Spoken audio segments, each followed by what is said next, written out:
Kelly Atkinson, and I'm a co-director at Keep Growing Detroit. It's a 2-acre farm that is operated by our organization. Our mission is to promote a food sovereign city where the majority of vegetables that Detroiters consume are grown by Detroiters for Detroiters and the city limits. We're really excited about growing native flowering plants. It's for a program called Rain Gardens to the Rescue. It's to engage urban gardeners and their neighbors in learning how to plan a rain garden, install a rain garden, and care for a rain garden. Also as to why rain gardens are important. I'm Denise Kennedy, and we're on Princeton, which is where my home is. And today we are doing a rain garden. Rain gardens help reduce the amount of rainwater that goes into the sewer system. Stormwater is one of the biggest problems we have in our urban river system.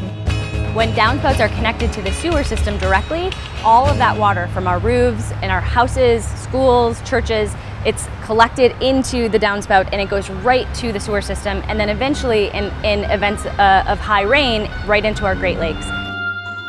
We disconnect our downspouts from those structures and divert that water into rain gardens full of native plants with plants that we're growing from seed collected on Belle Isle or other natural places in the city of Detroit. That water is not only sucked up by those plants, making them beautiful flowers for the neighborhood, it's also cleaned through the process.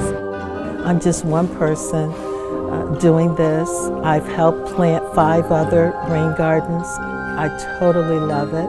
Everything about it is just so exciting because when you're done, they're so beautiful. It's a win-win. Water is essential for life. If we don't have water, we're not going to thrive as a community. And if we pollute our water and we don't have safe drinking water, that's not fair to the future generations. I think we take for granted that we live in the Great Lakes area and that we're just going to have water forever. We just don't know what's going to happen in the future, and I think it's wise that we be conservative with our use of water.